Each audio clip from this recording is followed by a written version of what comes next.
Hello everyone, ఎలా ఉన్నారు అందరూ? ఈ రోజు నేను మీతో వన్ పాట్ రెసిపీలో మష్రూమ్ బిర్యానీ అయితే చేయడం ఎలాగో చూపిస్తాను. బిర్యానీ అంటే కంగారు పడిపోనవసరం లేదండి, చాలా ఈజీగా మనం దీన్ని చేసేయచ్చు. ఇంకా ప్రాసెస్ ని స్టార్ట్ చేద్దామా? సో ఫస్ట్ అయితే మష్రూమ్స్ ని తీసుకొని ఇలా కాడలు ఉంటాయి కదా, అవి విరిచేసి బాగా వాష్ చేసుకోండి ఒకసారి. వీటిని బాగా వాష్ చేసిన తర్వాత మనకి కావాల్సిన సైజులో తరుక్కోవాలన్నమాట. మరీ చిన్నగా కాకుండా మరీ పెద్దగా కాకుండా కట్ చేసుకోవాలి. ముక్కలు కాస్త పెద్దగా ఉన్నా పర్వాలేదు, ఉడికిపోతాయి. ఎందుకంటే మనం దీన్ని ప్రెషర్ కుక్కర్లో వండుతాం కదా. అండ్ మష్రూమ్స్ వచ్చేసి చాలా త్వరగా మగ్గిపోతాయి అనమాట.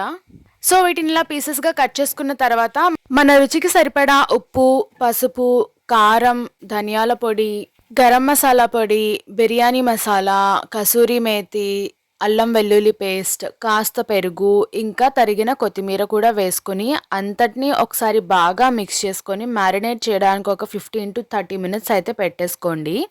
నేనైతే ఇక్కడ ఫ్రోజన్ కొత్తిమీర యూజ్ చేస్తున్నాను, ఎందుకంటే నా దగ్గర ఫ్రెష్ లేదు. మేము ఫ్రెష్ అలా బల్క్గా తెచ్చుకున్నప్పుడు అది పాడైపోకుండా దీన్ని పీసెస్ కింద కట్ చేసి డీప్ ఫ్రిడ్జ్లో పెట్టేస్తాను అనమాట. దాన్ని ఇప్పుడు ఇలా మనం ఏదైనా కర్రీస్ అవి వండుకోవాలంటే తీసి యూజ్ చేసుకోవచ్చు.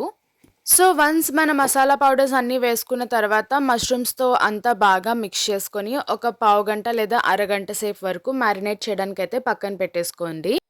ఈలోపు ఒక ప్రెషర్ కుక్కర్ తీసుకొని అందులో కాస్త ఆయిల్, మన హోల్ గరం మసాలా, ఇంకా ఒక తరిగిన ఉల్లిపాయ, మీ కారానికి సరిపడా పచ్చిమిరపకాయలు, ఇంకా ఒక తరిగిన టమాటా వేసి ఇవి కాస్త మగ్గనివ్వండి.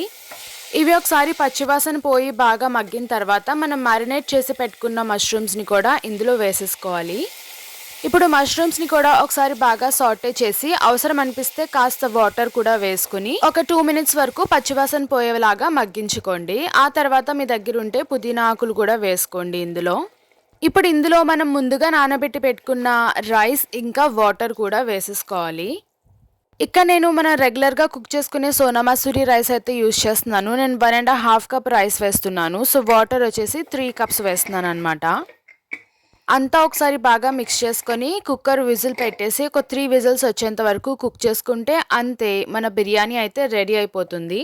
చూసారా ఎంత సింపుల్ అండ్ ఈజీగా అయితే అయిపోయిందో. దీనికి మనం రాయితాతో సర్వ్ చేసుకుంటే కనుక సూపర్గా ఉంటుంది. మీరు దీన్ని తినే ముందు కాస్త నిమ్మకాయ రసాన్ని కూడా యాడ్ చేసుకోండి, టేస్ట్ చాలా బాగుంటుంది. సో మీరు దీన్ని ఖచ్చితంగా ట్రై చేసి మీకు ఎలా అనిపించిందో నాకైతే కమెంట్స్ లో చెప్పండి. ఈ వీడియో కనుక నచ్చితే లైక్, షేర్ అండ్ సబ్స్క్రైబ్ అయితే చేయండి. And see you in the next video.